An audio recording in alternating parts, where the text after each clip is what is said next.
Ce mois-ci, ça passe plus vite avec le festival, ça va bien. Ça coïncide aussi avec une période où je suis assez occupée professionnellement, donc je sens un peu moins les effets du confinement et de la pandémie qu'à d'autres moments dans l'année. Là, c'est un peu en montagne russe cette année, mais là, je dirais qu'aujourd'hui, quand on se parle, là, ça va très bien.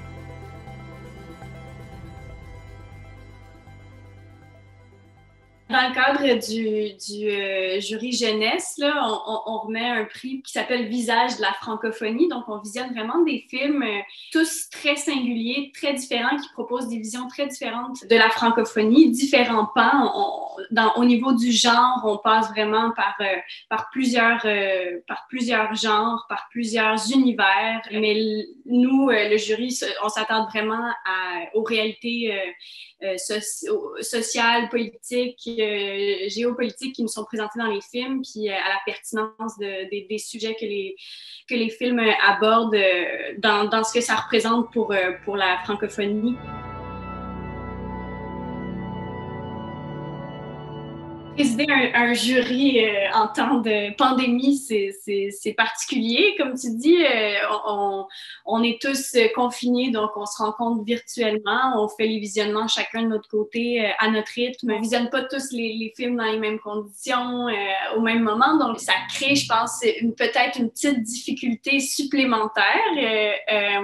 Puis, il n'y a pas aussi l'échange immédiat après la projection comme il y aurait eu si on avait été ensemble, mais on s'écrit et puis on s'est réunis déjà une première fois à travers le processus. Là, on n'attend pas la délibération finale avant de se rencontrer parce que justement c'est important de faire le point puis d'échanger au fur et à mesure pour voir déjà quel film, tu sais, déjà après une première rencontre, on sentait qu'il y avait quelques films qui se démarquaient particulièrement. C'est une drôle d'expérience. Nous, il est 9h le matin, pour les autres, ils sont l'après-midi, eux, ils boivent un verre, nous, on boit un café.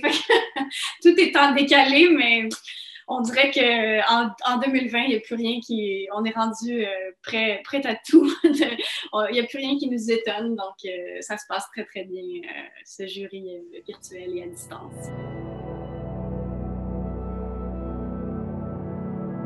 On ne peut pas savoir, là, je ne le saurai jamais, mais je ne sais pas de quoi aurait eu l'air mon année s'il n'y avait pas eu la pandémie. Là, ça fait 1 an que j'ai pas tourné comme comédienne. Je pense que ça fait très, très longtemps que ça n'a pas été, que j'ai pas eu une pause comme ça. Cela dit, ça correspond aussi avec, c'est l'année où j'ai le plus travaillé comme scénariste. J'ai 3 projets financés en développement. Et puis, c'était un peu prévu avant même, tu sais, déjà en décembre dernier, j'avais eu des sous pour écrire mon premier long-métrage. Donc, il y avait déjà ça qui était en branle. Puis, il y a eu 2 autres projets qui sont venus se rajouter à mon horaire comme scénariste. Je le vois vraiment comme un beau hasard, au sens que peut-être que j'aurais pas pris ce temps-là pour vraiment me consacrer à ce pan-là de ma carrière si j'avais travaillé comme comédienne. Tu sais, ça fait des années que je le fais un peu, pas à temps perdu, mais que j'assume pas de vraiment plonger dans ce pan-là de ma carrière parce que j'ai des rôles comme comédienne puis que ça va un rythme où les rôles s'enchaînent puis j'en profite puis on dirait que je veux pas débarquer de ce rythme-là puis là tout d'un coup je me retrouve dans un grand vide donc j'ai comme pas eu j'avais plus d'excuses pour pas écrire et pas développer mes projets de réalisatrice, de scénariste et de réalisatrice. Donc j'en profite vraiment. Puis c'est très compatible avec le confinement, là, au sens où j'écris de chez moi. J'ai des rencontres sur Zoom avec mes producteurs, avec ma co-scénariste. Donc, ça se passe quand même... ça se passe très bien. Puis fait que je dirais que c'est comme une année vraiment pivot dans ma carrière où où les choses s'équilibrent peut-être plus. Là, je sens, puis je sais qu'il y aura d'autres projets comme comédienne qui vont s'en venir dans les mois à suivre, mais je suis assez contente d'avoir pu prendre ce temps-là pour me poser puis pour écrire. Je pense que le fait de porter ces deux chapeaux-là me joue en ma faveur dans les deux sens, là, où j'ai vraiment l'impression que quand je mets mon chapeau de réalisatrice ou de scénariste, mon bagage de comédienne, ma sensibilité de comédienne joue en ma faveur, surtout encore plus dans un contexte de tournage là, où je suis vraiment en contact avec les acteurs. Je pense que j'ai beaucoup de respect, de sensibilité pour ce qu'ils vivent, pour ce qu'on leur demande. J'aime l'esprit collaboratif, j'aime pas quand il y a vraiment comme une hiérarchie, là. Donc dans les deux, d'un bord comme de l'autre, j'aime comme quand il y a une espèce de communion, de fusion, d'espace sécuritaire où l'acteur se sent assez bien pour émettre des opinions, des craintes ou faire des suggestions ou c'est ça, j'aime comme qu'il y a une espèce de bulle où on peut tout essayer, se tromper, recommencer, aller complètement ailleurs, puis finalement revenir où est-ce qu'on est. Tu sais, c'est ça, je pense que d'un bord comme de l'autre, j'aime quand on est tous sur le même pied d'égalité. Donc, les réalisateurs et les réalisatrices avec qui j'aime le plus travailler, c'est ceux qui partagent cette vision-là. Puis inversement, comme réalisatrice, j'essaie de faire régner cette ambiance-là sur mes plateaux.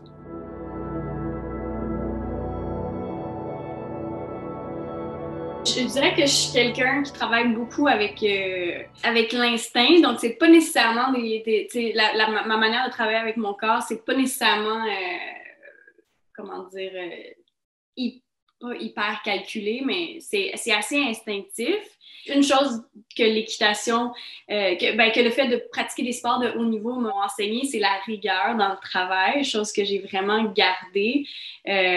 Donc, pour Fabuleuse, par exemple, il a fallu que, en prévision du tournage, je me suis beaucoup entraînée parce que je me disais que cette fille-là, c'est sûr qu'elle s'entraîne. Fait que j'ai envie qu'on le sente dans mon corps, cette conscience cette conscience du corps, cette envie de bien paraître, de ne pas dépasser de nulle part, d'être droite, de correspondre à certains stéréotypes. Donc, c'est pas tant dans la façon de bouger que dans ma manière d'aborder le travail, dans la rigueur. Je dirais que c'est peut-être plus ça que j'ai retenu de mes années de compétition, autant en équitation qu'en danse, mais ça m'est vraiment... ça m'est vraiment resté. Puis peut-être une chose, puis c'est la première fois que je dis ça à voix haute, là, c'est toi qui m'en fais prendre connaissance, mais une chose peut-être qui me reste de la danse particulièrement, j'ai de la facilité avec l'idée de la chorégraphie, de répéter une séquence plusieurs fois, ce qui peut, sans même m'en rendre compte, là, tu sais, fait que je pense que ça peut avoir joué peut-être en ma faveur comme comédienne d'avoir une facilité avec les raccords, puis répéter la même chose sans avoir à penser, ah oui, c'est quand tu dis ça, il faut que tu te rendes là, faut que tu te rendes sur telle marque, puis quand tu dis tel mot, tu ramasses ton cellulaire, puis de ne pas intellectualiser ça, puis juste de le faire tout naturellement. Là. Donc, c'est peut-être une chose que j'ai gardée de la danse.